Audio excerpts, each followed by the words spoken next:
نبی سب کی قبروں میں آتے ہیں مگر نبی اکیلے مرنے والے ہزاروں مفتی صاحب کے پاس گئے اس کو تسلی بخش جواب نہیں ملا دوسرے مفتی صاحب کے پاس گئے ان کو بھی جواب نہیں ملا اب وہ پنڈت تین چار چیلوں کو لے کر کے دلی جیسے ہی پہنچا کہ دلی میں بڑے بڑے مفتیان کرام لکھنؤ سے دلی پہنچا اللہ اللہ جیسے ہی دلی میں داخل ہوا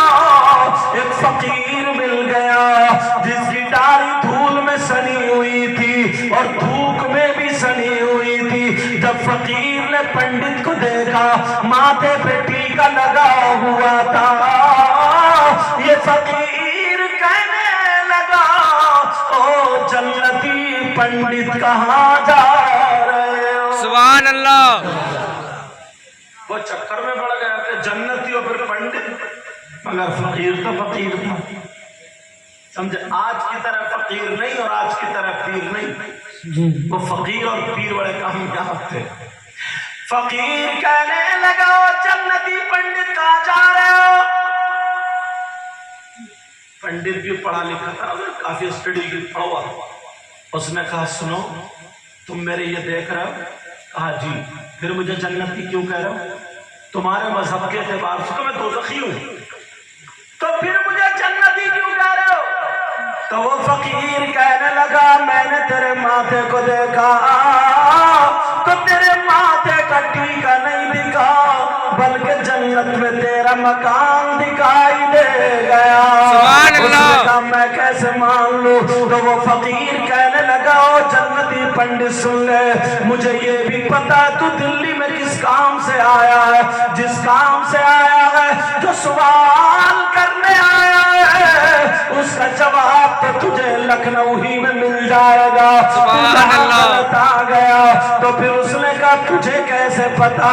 میں کیا پوچھنے آیا ہوں تو وہ فقیر کہنے لگا بول تو یہ پوچھنے نہیں آیا ہے کہ مرنے والے ہزاروں اور نبی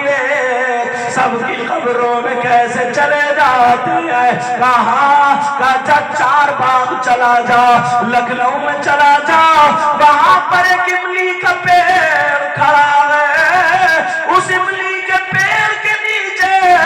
ایک اللہ والا بیٹھا ہوا قرآن کی تلاوت کر رہا جا وہاں پر چلا جا اور وہاں پر جا کر کے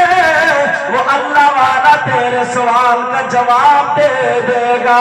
یہ پنڈت واپس ہو گیا جیسے ہی لکھنؤ پہنچا وہ اللہ والے املی کے پیڑ کے نیچے قرآن پڑھ رہے تھے پنڈت جا کے کھڑا ہوا انہوں نے قرآن کو پورا کیا کرنے کے بعد چوم کے رکھ دیا اور جب سر اٹھا کے دیکھا تو مسکرا کر کے کہنے لگے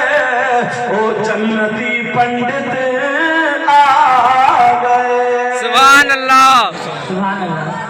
وہ کہنے لگا یار عجیب بات ہے وہاں بھی جنتی پنڈت یہاں بھی جنتی پنڈت آج دو فقیروں کے چکر میں پھنس گیا ہوں جو قابل فقیر ہوتا ہے نا تصوف معرفت میں بہت آگے ہوتا ہے حضرت جنید بغدادی کا نہیں سنا ایک مرید کہنے لگا حضور کوئی ایسی چیز بتا دیجئے جو جلدی سمجھ میں نہ آئے اور میرے لیے کامیاب ہو تو جنید بغدادی بولے ٹھیک ہے بولے سن تو جنتی ہونا چاہتا کہا جی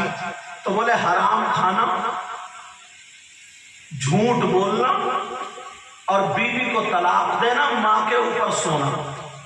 چاروں باتیں غلط جھوٹ بول حرام کھا بیوی کو چھوڑ دے اور ماں کے اوپر لیٹ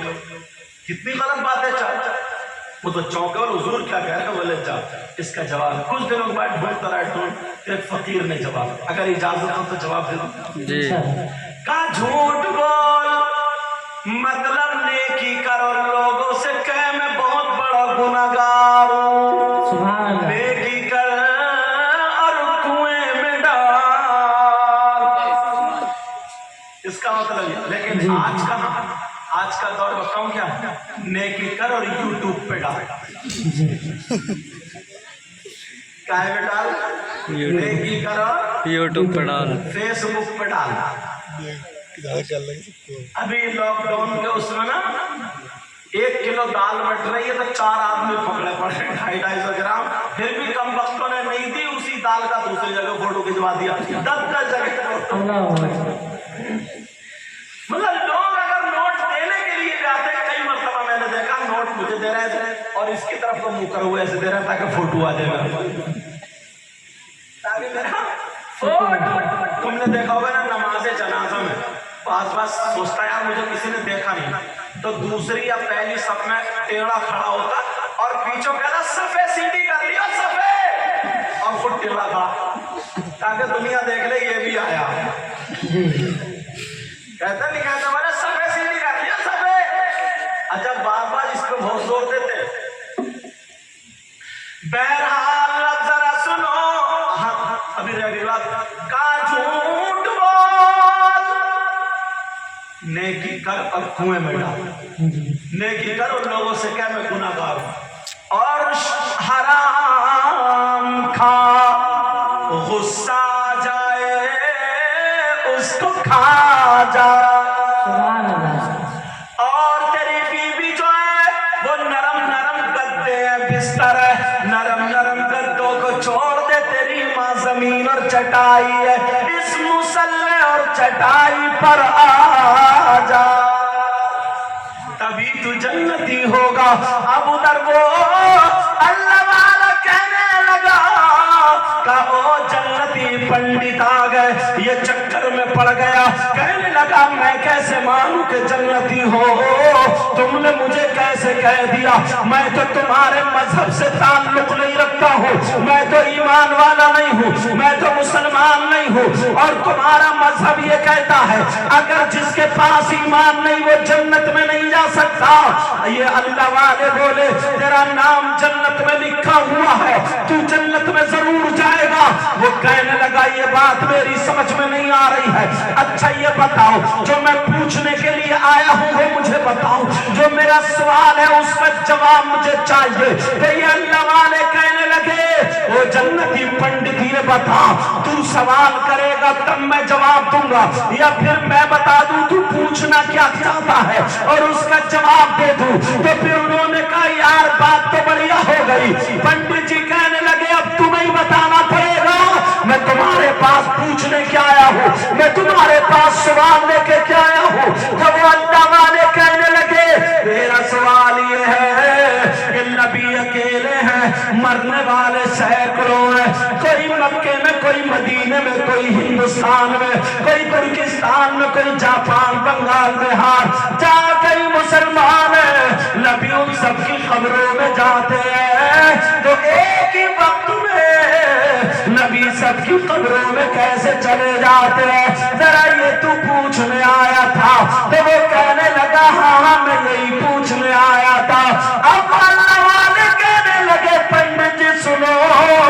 میں تمہیں جواب بتا دوں یا پھر دکھا دوں؟ تو پنڈت کہنے لگا اب تو بات اور کرنی ہو گئی، مجھے بتاؤ مت بن کے دکھا دو۔ تو اللہ والا کہنے لگا سنو میں املی کے پیڑ کے نیچے بیٹھا ہوں۔ کہاں بیٹھے ہو؟ املی کے پیڑ کو دیکھ لو۔ کہا میں نے دیکھ لیا۔ اب اللہ والے کہنے لگے سنو پنڈت جی سنو تم اپنی آنکھیں بند کر لینا، میں قرآن کی ایک دو آیتیں پڑھوں گا، کبھی آنکھیں کھول کے دیکھ لینا تو پھر تمہیں پتا چل جائے گا۔ کہا ٹھیک ہے ٹھیک ہے۔ ادھر اللہ والے نے قرآن پڑھنا شروع کیا، ادھر پنڈت نے آنکھوں کو بند کیا، اور تھوڑی دیر کے بعد جب آنکھ کھولی تو وہ اللہ والا جو املی کے پیڑ کے نیچے بیٹھ کر قرآن کی تلاوت کر رہا تھا، اب پنڈت نے جب آنکھ کھولی تو دیکھا وہی اللہ والا املی کے پیڑ کے ہر پتے پر بیٹھ